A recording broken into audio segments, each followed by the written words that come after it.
Hi, thanks for joining me in another video. It's time for our annual update on the maintenance and life cycle costs of our 2018 and 2019 Tesla Model 3s.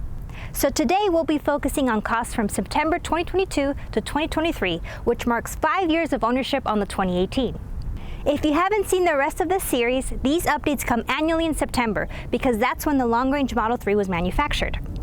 If you'd like to see all of the expenses for these cars, be sure to check out the videos for the previous 4 years of maintenance. All right, let's get into it.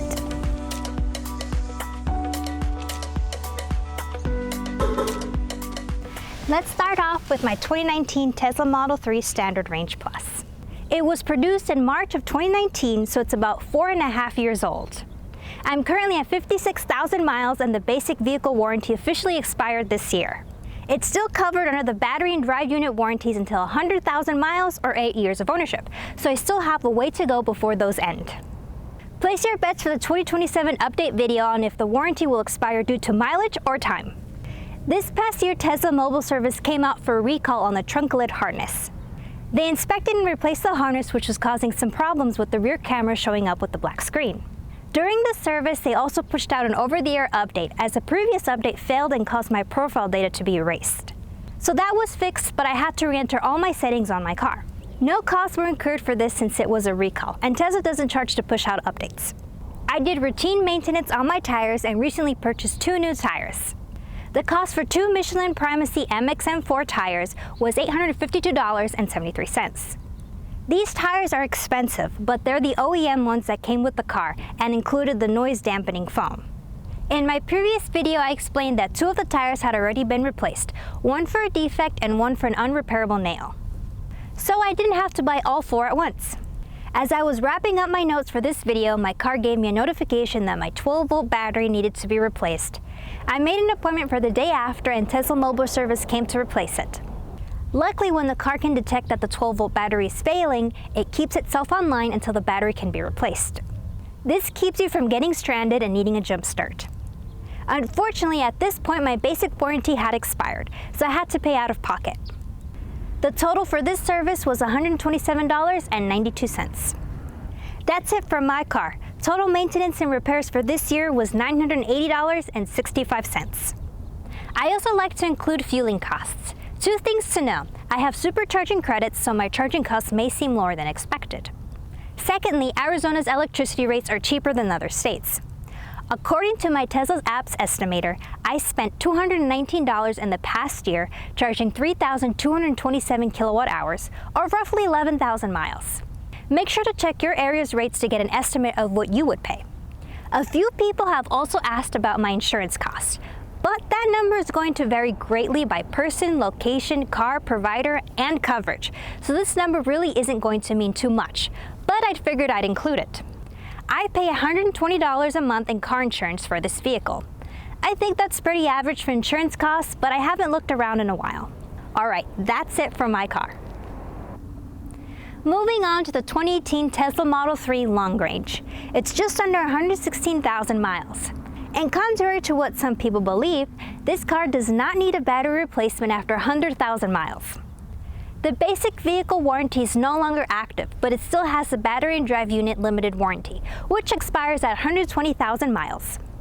Late last year, Tesla Mobile Service performed 2 recalls, one for the trunk lid harness and the second for inspecting the second row seatbelt. Other than that, the vehicle has had routine tire maintenance and we changed out its air filters. That brings the total maintenance and repairs for this year to $36.92, which was for the air filters plus tax. The windshield has cracked and will need to be replaced. Right now it's monsoon season in Arizona, which tends to wash rocks onto the road. The owner plans to get it replaced in October once the rainy season ends. Estimated charging costs for the past year, according to the Tesla app, have been $502 for 5,023 kilowatt hours charged, or roughly 19,000 miles. The car's registration was recently renewed and it costs $170.71 for 5 years. The blurred out vanity lettering on the plates accounted for $125 of the registration costs. This lowered rate was an incentive for early adopters of electric cars in Arizona, and it's no longer included with new EV sales. Be on the hunt for incentives in your area though. Now let's also look at the battery degradation in this vehicle. It's not an official test, but we'll charge the car up to 100% and see what the rated mileage shows.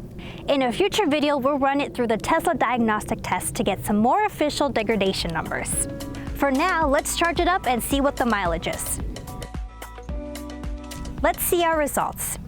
Brand new, this vehicle got an EPA estimated range of 310 miles. Now that the car is fully charged, it reports a range of 265 miles. That's approximately 45 miles less than its original capacity of 310. This indicates that the car's battery health is around 85.5%, nowhere near eligible for a battery replacement. As the mileage goes up on electric vehicles, the degradation typically slows down, so results a year from now will likely be pretty similar to today. Again, this isn't the full diagnostic test, just a quick charge up to see where we're at. Last year, we added a new vehicle into the mix for this series, a 2022 Tesla Model Y, which isn't with us today, but the owner is reporting in.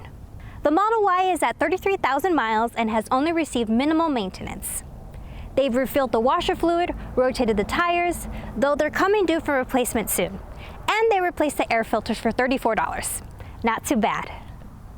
Looking ahead, both of these Model 3s will be getting the CCS retrofit once it's offered by Tesla.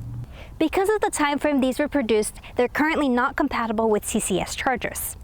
Even though NACS is taking North America by storm, the CCS communication standard will be necessary to charge on non-Tesla fast chargers. According to the Tesla site, this retrofit was supposed to be available in early 2023, but was delayed to mid-2023. Seeing as it is September, they're a bit late again. Hopefully in next year's video, I'll be reporting that we got it installed. For a recommended list of maintenance and warranty info, refer to the Tesla manual on their Tesla website at tesla.com/ownersmanual. As long as we own these vehicles, we'll continue to give you updates on our maintenance and costs. Buying a Tesla, use the referral code in the description below. Thanks for spending time with us today. Support our channel and check out our Kai stickers at kaizv.com/store. Kai's my dog. Follow us on social media and check out our website for more EV resources. That's all for now, and happy charging. Good job, Calla. The owner plans to get it replaced in October once the rainy season ends. But it hasn't really rained this season, so